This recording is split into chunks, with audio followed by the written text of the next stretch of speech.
Ladies and gentlemen, please take your seats and silence your cell phones. The program will begin shortly.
Audio check, 1, 2. Final audio checks for the press. Audio check, 1, 2.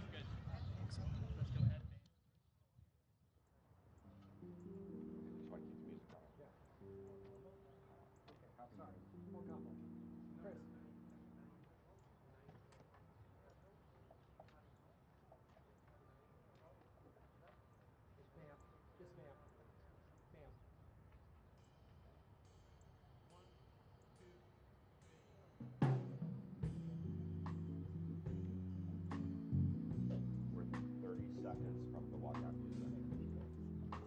30 seconds. Chris, 30 seconds. Godspeed.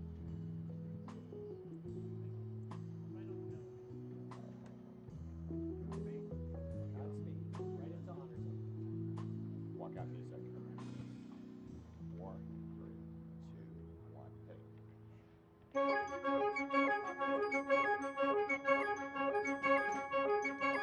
Ladies and gentlemen, the First Lady of the United States, accompanied by the Second Gentleman of the United States.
Ready for honors.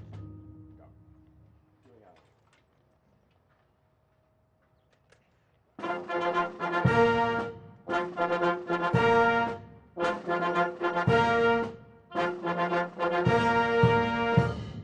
Ladies and gentlemen, the President of the United States, accompanied by the Vice President of the United States and Judge Ketanji Brown Jackson.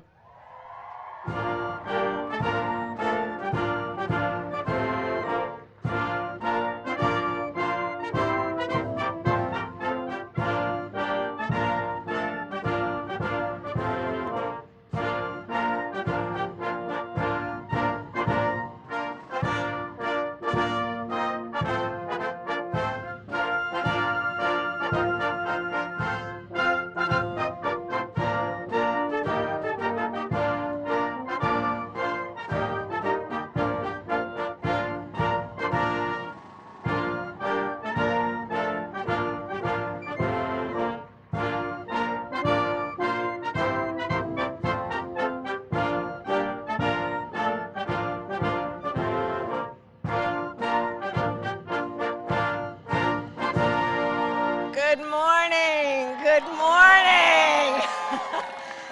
Good morning, America. Have a seat, please.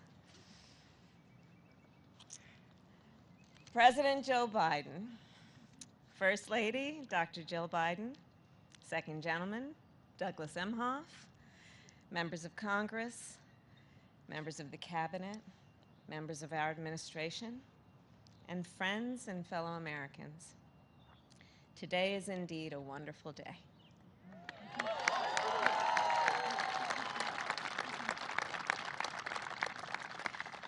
As we gather to celebrate the confirmation of the next Justice of the United States Supreme Court, Judge Ketanji Brown Jackson.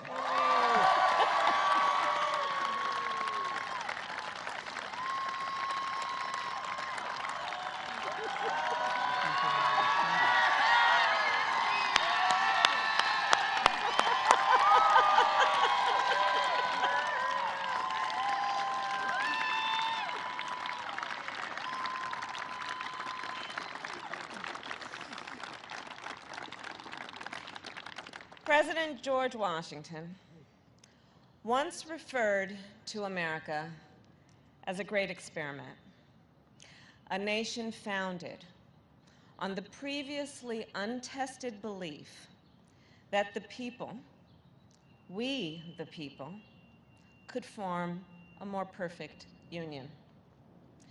And that belief has pushed our nation forward for generations.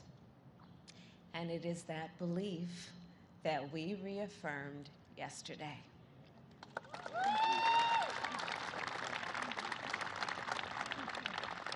Through the confirmation of the first Black woman to the United States Supreme Court.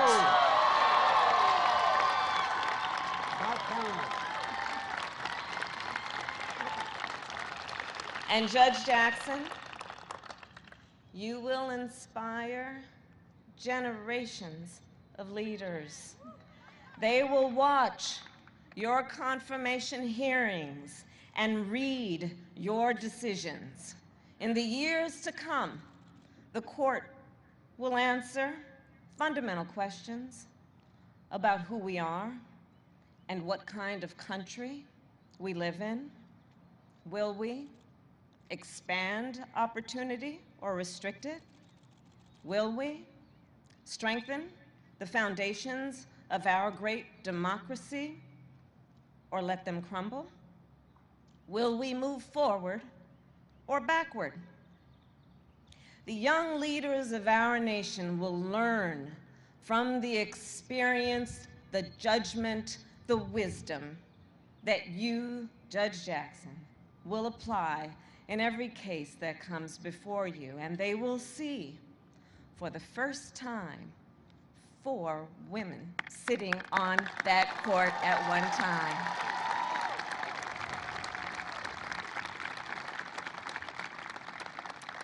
So as a point of personal privilege, I will share with you, Judge Jackson, that when I presided over the Senate confirmation vote yesterday, while I was sitting there, I drafted a note to my goddaughter. And I told her that I felt such a deep sense of pride and joy, and about what this moment means for our nation and for her future. And I will tell you, her braids are just a little longer than yours. But as I wrote to her, I told her what I knew this would mean for her life and all that she has in terms of potential. So indeed, the road toward our more perfect union is not always straight, and it is not always smooth, but sometimes it leads to a day like today.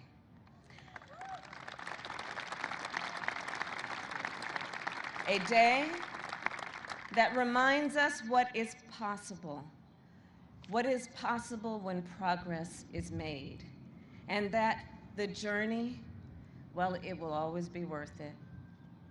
So let us not forget that as we celebrate this day, we are also here in great part because of one President Joe Biden,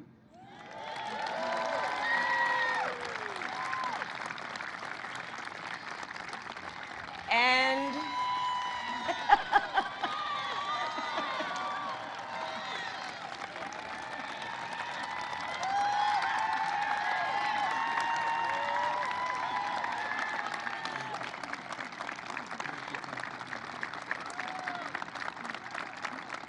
And because of Joe Biden's vision and leadership and commitment, a lifelong commitment to building a better America.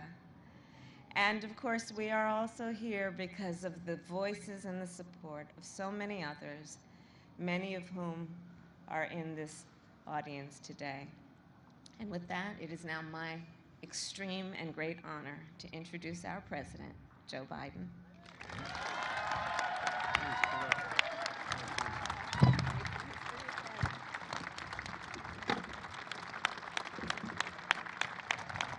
Thank you, Kamala. Thank you, thank you, thank you.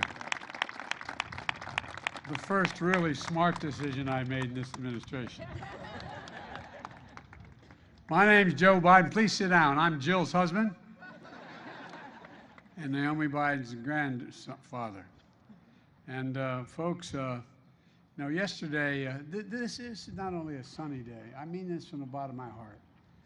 This is going to let so much sun shine on so many young women, so many young black women, so many minorities, that it's real. It's real. We're going to look back, nothing to do with me. We're going to look back and see this as a moment of real change in American history. I was on the phone this morning, Jesse, with President Ramaphosa of South Africa. And he was talking about how the time that I was so outspoken about what was going on in my meeting with Nelson Mandela here. And I said, I'm shortly going to go out, I'm looking out the window. I'm going to go out on this, what they call the South Lawn in the White House. And I'm going to introduce to the world, the first African-American woman out of over 200 judges on the Supreme Court. And he said to me, keep it up. Keep it up. We're going to keep it up. And folks, yesterday we all witnessed a truly historic moment presided over by the Vice President.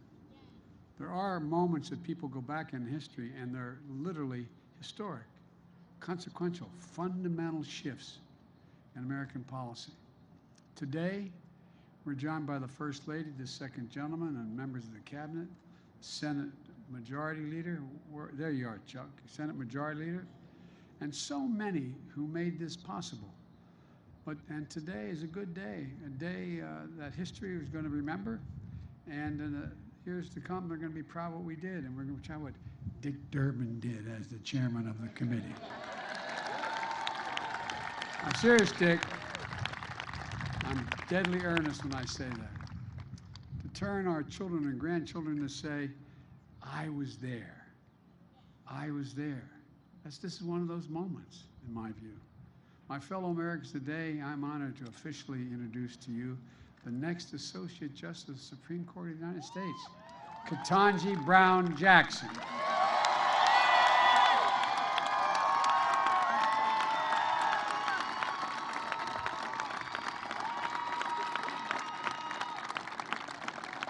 After more than 20 hours of questioning at her hearing and nearly 100 meetings, she made herself available to every single senator who wanted to speak to her and spoke for more than just a few minutes, answered their questions in private as well as before the committee. We all saw the kind of justice she'll be: fair and impartial, thoughtful, careful, precise, brilliant, a brilliant legal mind with deep knowledge of the law, and a judicial temperament which was equally important in my view, that's calm and in command, and a humility that allows so many Americans to see themselves in Ketanji Brown Jackson. That brings a rare combination of expertise and qualifications to the court. A federal judge who has served on the second most powerful court in America, behind the Supreme Court. A former federal public defender with the ability to explain complicated issues in the law in ways everybody, all people can understand. A new perspective. When I made the commitment to nominate a black woman to the Supreme Court, I could see this day. I literally could see this day because I thought about it for a long, long time. As Jill and Naomi will tell you, I wasn't going to run again. But when I decided to run, this was one of the first decisions I made. I could see it. I could see it as a day of hope, a day of promise, a day of progress. A day when, once again, the moral arc of the universe, as Barack used to quote all the time, bends a little more toward justice. I knew it wouldn't be easy, but I knew the person I nominated will be put through a painful and difficult confirmation process. But I have to tell you, what Judge Jackson was put through was well beyond that. There was verbal abuse, the anger, the constant interruptions, the most vile, baseless assertions and accusations. In the face of it all, Judge Jackson showed the incredible character and integrity she possesses. Poise.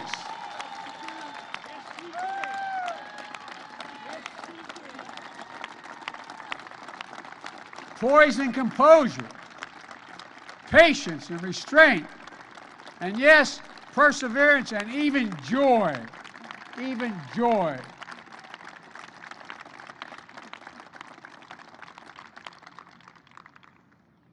Ketanji, or I'm not going to be calling you that in public anymore. Judge, you are the very definition of what we Irish refer to as dignity. You have enormous dignity. And it communicates to people. It's contagious, and it matters. It matters a lot. Maybe that's not surprising if you look who sat behind her during those hearings. Her husband, Dr. Patrick Jackson, and his family. Patrick, stand up, man. Stand up. Talia and Layla, stand up. I know it's embarrassing to girls.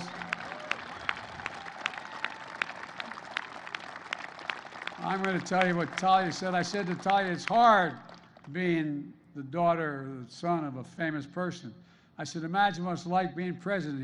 She said, she may be. I couldn't agree more. Thank you, thank you, thank you, thank you. And Ketanji, her brother, a former police officer and a veteran. Ketanji, stand up, man. This is a man who looks like he can still play, buddy. He's got biceps about as big as my calves. Thank you, bud. Thank you, thank you, thank you. And of course, her parents, Johnny and Elroy Brown. Johnny, all right, stand up.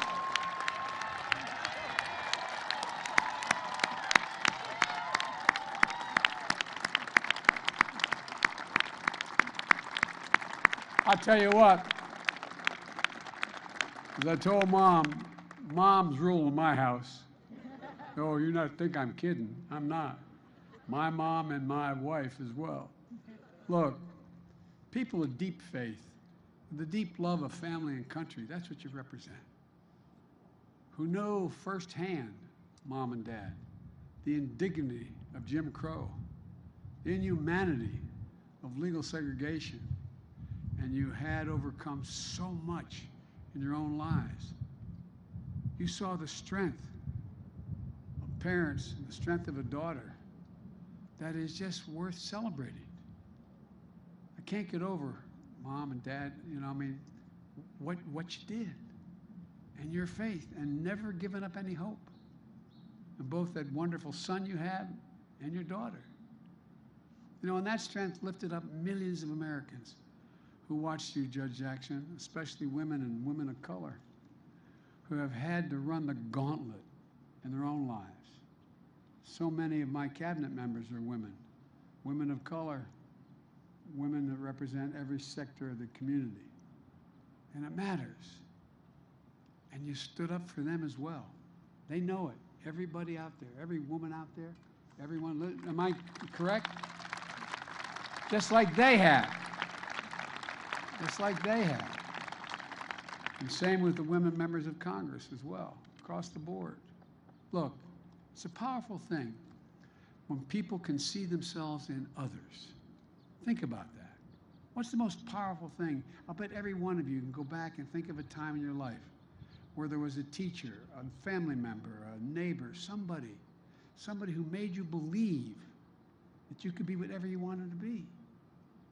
It's a powerful, powerful, powerful notion. That's one of the reasons I believe so strongly that we needed a court that looks like America, not just the Supreme Court. That's why I'm proud to say, with the great help of Dick Durbin, I've nominated more black women judges of federal appeal courts than all previous presidents combined.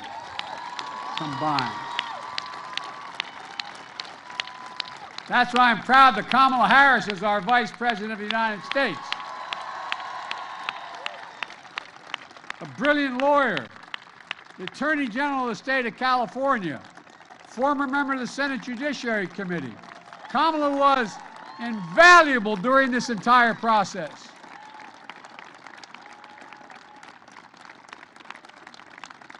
And Chuck, our majority leader, I want to thank you, pal.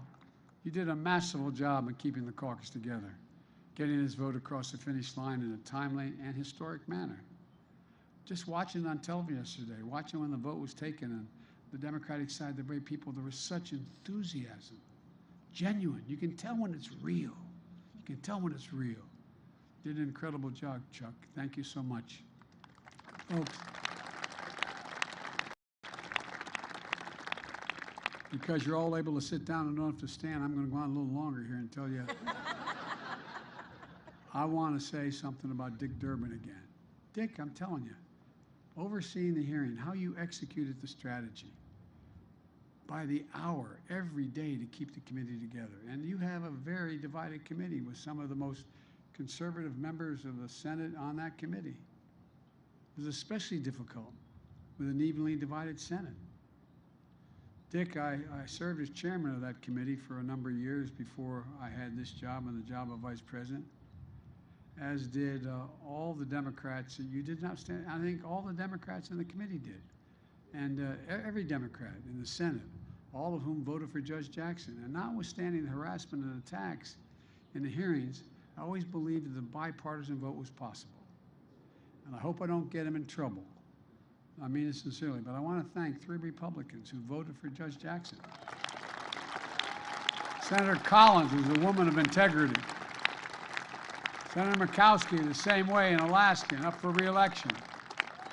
And Mitt Romney, whose dad stood up like he did.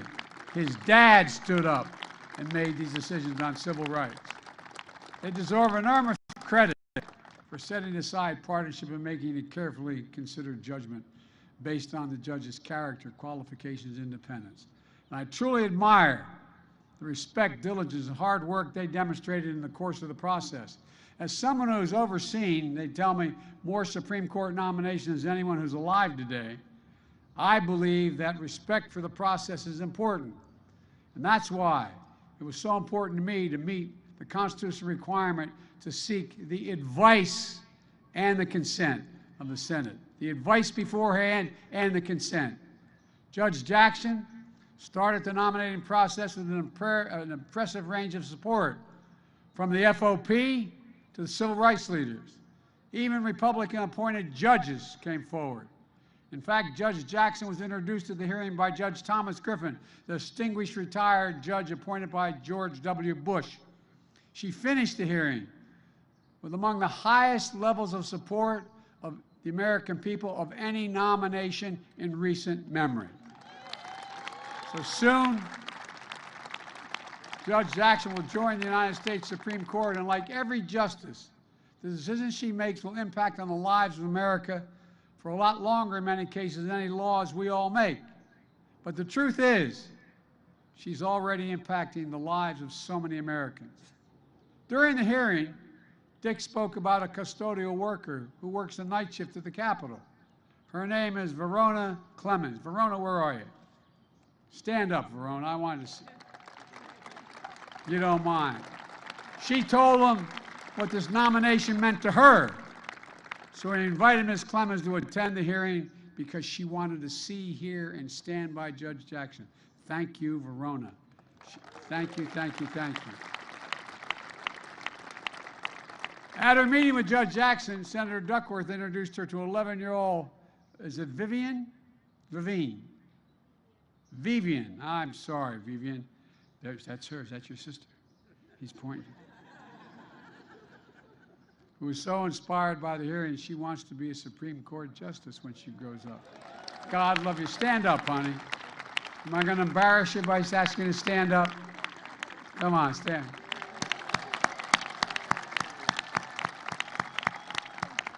There's tens of thousands of Veens all through the entire United States. She met Judge Jackson and saw her future. Veens, you're here today, and thank you for coming, honey. I know I embarrassed you by introducing you, but thank you. People of every generation, of every race, of every background felt this moment, and they feel it now. They feel a sense of pride and hope and belonging and believing and knowing the promise of America includes everybody, all of us. That's the American experiment. Justice Breyer talked about it when he came to the White House in January to announce his retirement from the court. He used to technically work with me when I was on the Judiciary Committee, and that's before he became a justice. He's a man of great integrity. We're going to miss Justice Breyer. He's a patriot, an extraordinary public service, and a great justice of the Supreme Court. And folks,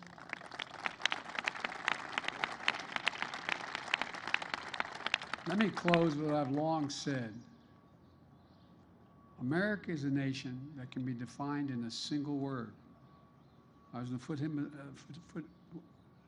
foothills of the Himalayas with Xi Jinping, traveling with him. I guess we traveled 17,000 miles when I was vice president. I don't know that for a fact. And we were sitting alone. I had an interpreter and he had an interpreter. And he looked at me in all seriousness. He said, "Can you define America for me?" And I said what many of you heard me say for a long time. I said, "Yes, I can. In one word, possibilities. Possibilities. That in America, everyone should be able to go as far as their hard work and God-given talent will take them, and possibilities. We're the only ones. That's why we're viewed as the ugly Americans. We think anything's possible." And the idea that a young girl who was dissuaded from even thinking you should apply to Harvard Law School, don't raise your hopes so high. Well, I don't know who told you that, but I'd like to go back and invite her to the Supreme Court. She can see the interior. Look, even the Supreme Court of the United States of America. Now, folks, it's my honor, and it truly is an honor.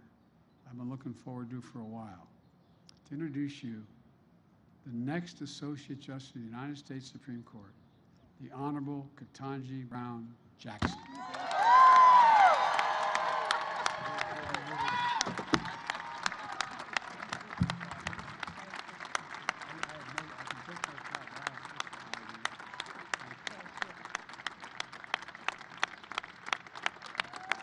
Thank you.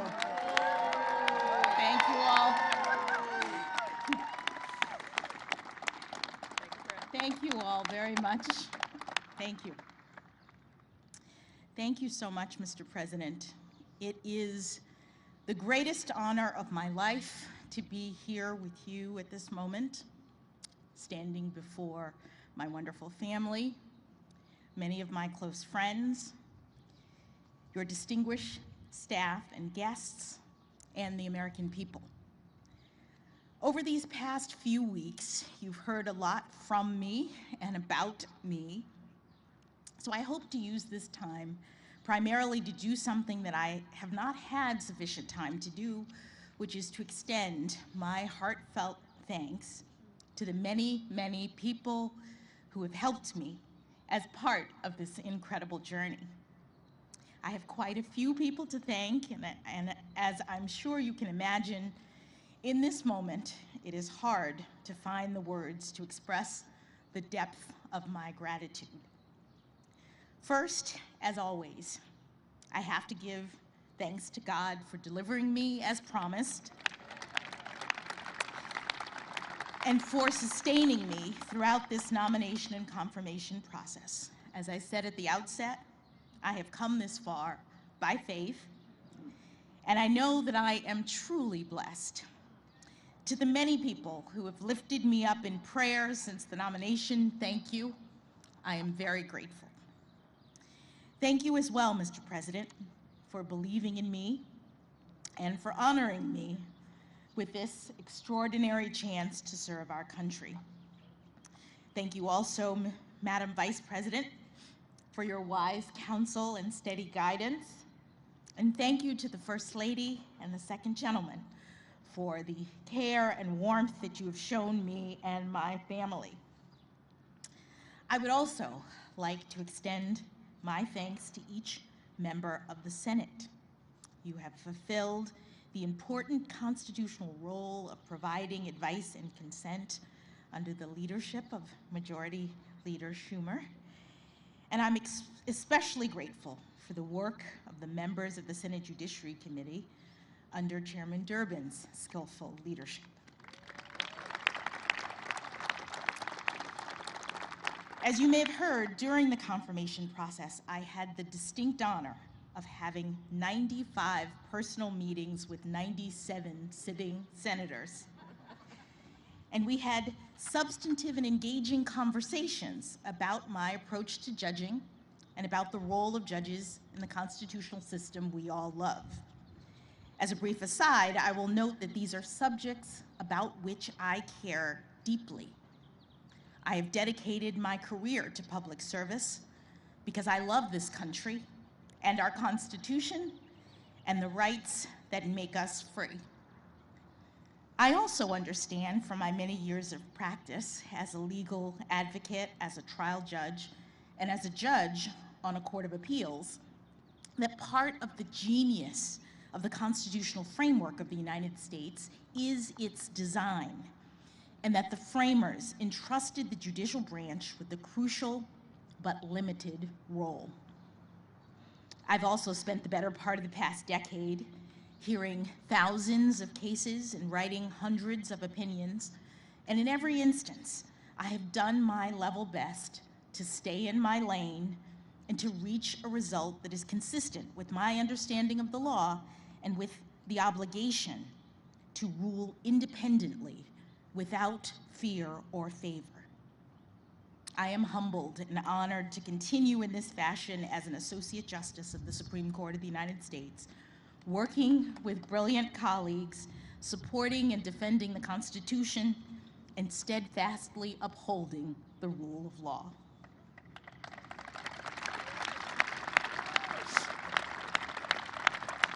But today, at this podium, my mission is far more modest. I'm simply here to give my heartfelt thanks to the categories of folks who are largely responsible for me being here at this moment.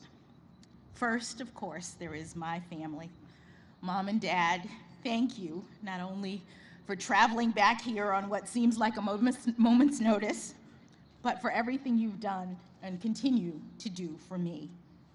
My brother Ketanji is here as well. You've always been an inspiration to me as a model of public service and bravery, and I thank you for that.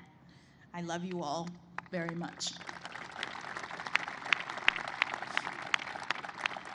To my in-laws, Pamela and Gardner Jackson, who are here today, and my sisters-in-law and brothers-in-law, William and Dana, Gardy and Natalie, thank you for your love and support.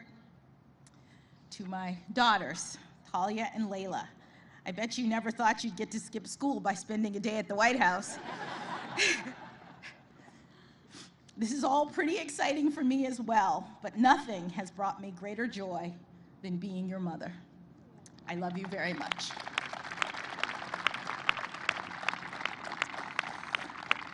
Patrick, thank you for everything you've done for me over these past 25 years of our marriage. You've done everything to support and encourage me, and it is you who've made this moment possible. Your steadfast love gave me the courage to move in this direction. I don't know that I believed you when you said that I could do this, but now I do.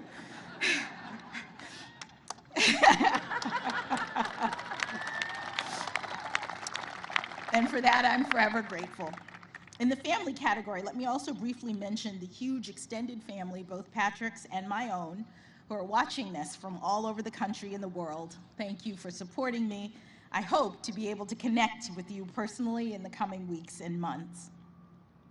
Moving on briefly to the second category of people that warrant special recognition, those who've provided invaluable support to me professionally in the decades prior to my nomination, and the many, many friends I have been privileged to make throughout my life and career.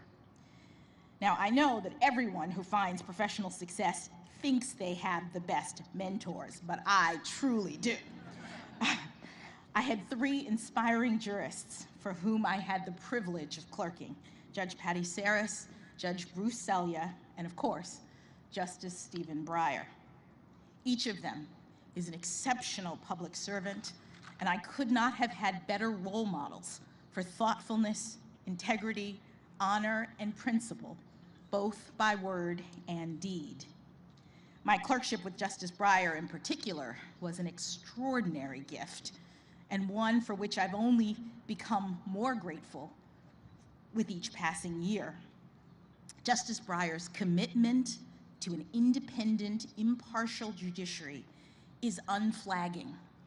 And for him, the rule of law is not merely a duty, it is his passion.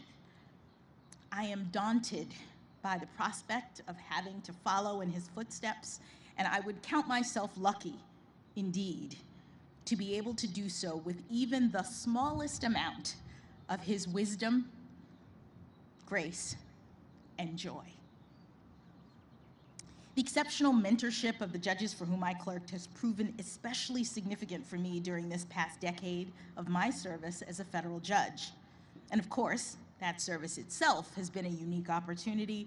For that, I must also thank President Obama, who put his faith in me by nominating me to my first judicial role on the Federal District Court.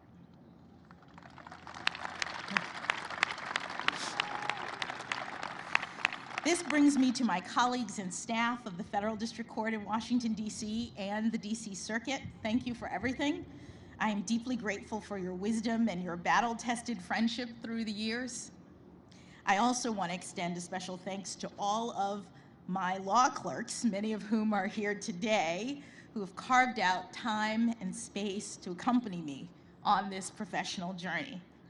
I'm especially grateful to Jennifer Gruda, who has been by my side since nearly the outset of my time on the bench and has promised not to leave me as we take this last big step.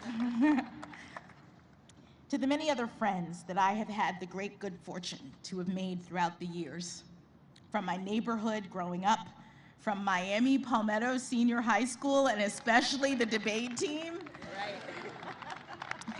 from my days at Harvard College, where I met my indefatigable and beloved roommates, Lisa Fairfax, Nina Coleman Simmons, and Antoinette Sequeira Coakley. They are truly my sisters. To my time at Harvard Law School and the many professional experiences that I've been blessed to have since graduation, thank you. I have too many friends to name, but please know how much you've meant to me and how much I have appreciated the smiles, the hugs, and the many atta-girls that have propelled me forward to this day. Finally, I'd like to give special thanks to the White House staff and the special assistants who provided invaluable assistance in helping me to navigate the confirmation process. My trusted Sherpa, Senator Doug Jones, was an absolute godsend.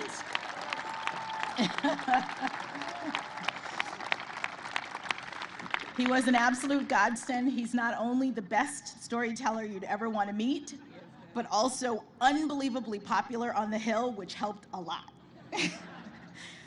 I'm also standing here today in no small part due to the hard work of the brilliant folks who interact with the legislature and other stakeholders on behalf of the White House, including Louisa Terrell, Rima Doden, Tona Boyd, Minion Moore, Ben LaBalt, and Andrew Bates.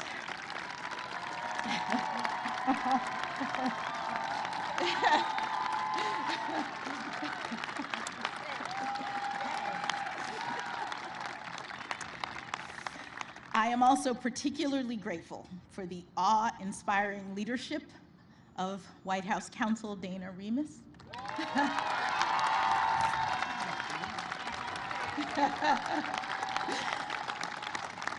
of Paige Herwig. Where's Paige? And Ron Klain. They led an extraordinarily talented team of White House staffers in the Herculean effort that was required to ensure that I was well prepared for the rigors of this process and in record time. Thank you all. Thank you as well to the many, many kind-hearted people from all over this country and around the world who have reached out to me directly in recent weeks with messages of support. I have spent years toiling away in the relative solitude of my chambers with just my law clerks in isolation, so it's been somewhat overwhelming in a good way to recently be flooded with thousands of notes and cards and photos expressing just how much this moment means to so many people. The notes that I've received from children are particularly cute and especially meaningful because more than anything, they speak directly to the hope and promise of America. It has taken 232 years and 115 prior appointments for a Black woman to be selected to serve on the Supreme Court of the United States.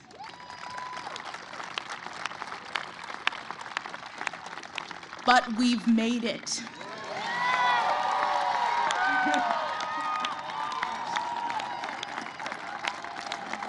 We've made it, all of us, all of us.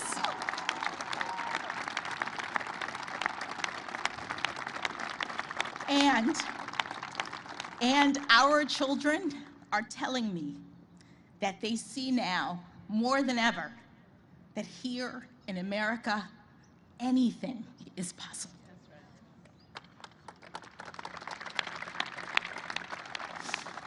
They also tell me that I'm a role model, which I take both as an opportunity and as a huge responsibility. I am feeling up to the task primarily because I know that I am not alone. I am standing on the shoulders of my own role models, generations of Americans who never had anything close to this kind of opportunity, but who got up every day and went to work believing in the promise of America, showing others through their determination and, yes, their perseverance that good things can be done in this great country. From my grandparents on both sides, who had only a grade school education but instilled in my parents the importance of learning, to my parents, who went to racially segregated schools growing up and were the first in their families to have the chance to go to college. I am also ever buoyed by the leadership of generations past who helped to light the way: Dr. Martin Luther King Jr., Justice Thurgood Marshall, and my personal heroine, Judge Constance Baker Motley.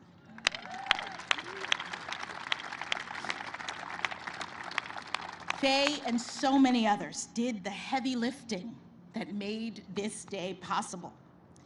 And for all of the talk of this historic nomination and now confirmation, I think of them as the true path breakers. I am just the very lucky first inheritor of the dream of liberty and justice for all.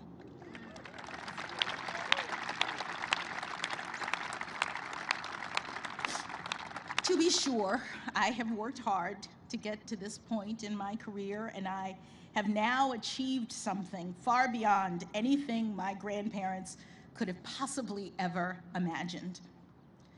But no one does this on their own.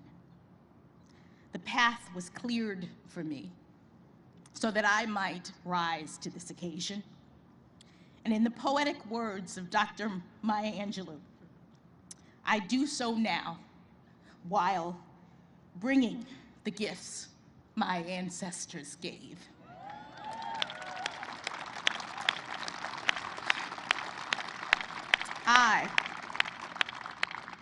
I am the dream and the hope of the slave.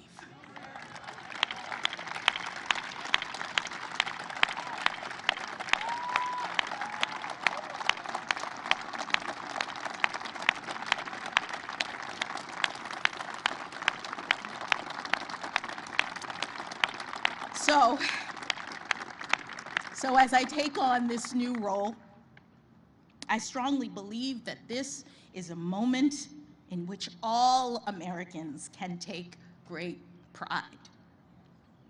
We have come a long way toward perfecting our union. In my family, it took just one generation to go from segregation to the Supreme Court of the United States.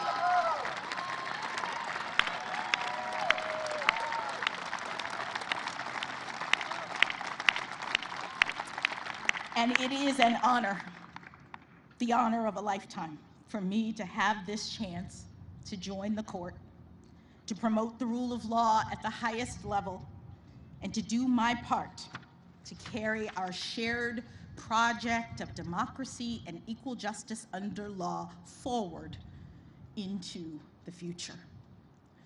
Thank you again, Mr. President and members of the Senate, for this incredible honor.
Thank you.